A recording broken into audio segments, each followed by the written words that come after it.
George, here we are, Sargent Stadium at Point. 75 years passed very quickly here. This is the big one for the AAABA tournament. Can you believe it? I mean, what are your thoughts when you think about 75 years and here we are? I go back to when we had the 50th anniversary, how exciting and entertaining that was, and the community was really involved, as well as all the media, very heavily involved back then.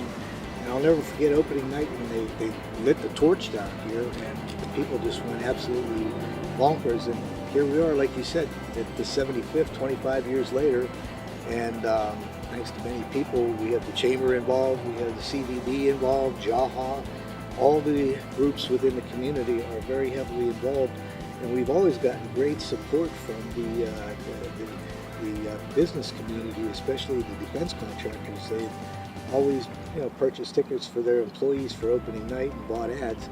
So things are rolling along very, very well this year so far. This is a generational thing. There are people that are like third and fourth generation AAABA tournament fans. That's something pretty special, how people just keep coming back. It is, because it go back to the days, and I remember when I first started, in the organization in '73. I've been doing this for 46 years.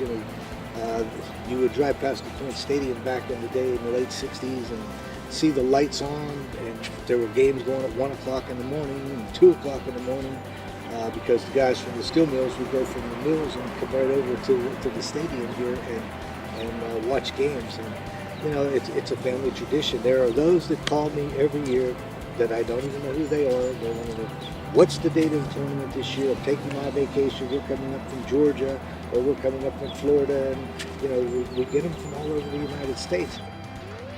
Whenever I think of the AAABA tournament, some of the great guys, either who I covered or else who I've learned about over the years from this tournament. Now, I didn't cover Frank or Joe Torre, that was in the late 50s, but you think of names like Frank and Joe Torre, phenomenal tournaments here, went on to the major leagues. Reggie Jackson was on an 0-2 Baltimore team, didn't have a great tournament, but went on to the Hall of Fame. You've got guys like Barry Larkin, our own Pete Vukovich, Gene Pence, Mike Holtz, Joey Vitko, Keith Williams. Just so many great guys who've gone through this tournament. Who are some of your favorites? Well, you mentioned Reggie Jackson. The interesting part of that is the very first Sports Illustrated cover of Reggie Jackson with his picture on it was at home plate at the stadium here. But Rod Carew participated in the tournament. I remember Jim Abbott. I came out of the building down there, and one of the guys said to me, "Hey, there's a guy pitching, he only has one arm." I got up and I looked and I said, "What?" And I came out and watched, and it was amazing. And he made it with I believe the Los Angeles, or the Angels for many years, but he was one heck of a ball player. But like you said, I remember back in the day when Pete Vukovich and Gene Pence and a lot of those guys, they competed with the best, and they really made this tournament what it is.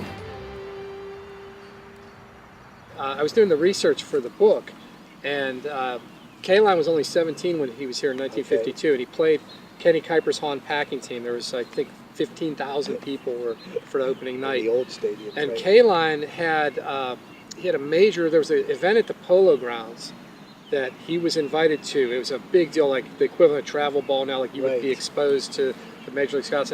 So he went from here on a train to New York right from this tournament. Either he took the train to get here, or else he had to leave here and took the train to Polo Grounds. But then the next year he was playing in the major leagues, like within a year or two.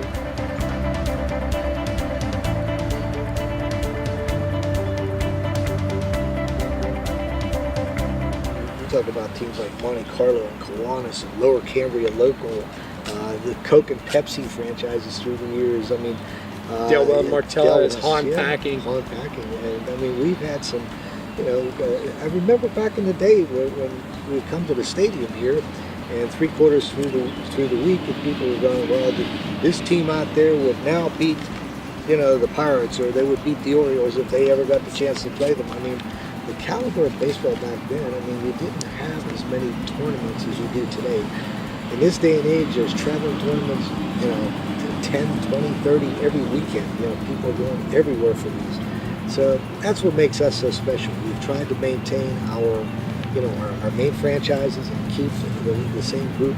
And they've been very loyal to us. And like I said, we're going to get some of them back, I hope, and the financial situations work out. But this tournament is still number one in the country. They said many news agencies have always said, from here to the Mississippi, we are the number one amateur baseball tournament in the United States, and it's still true. It is still true.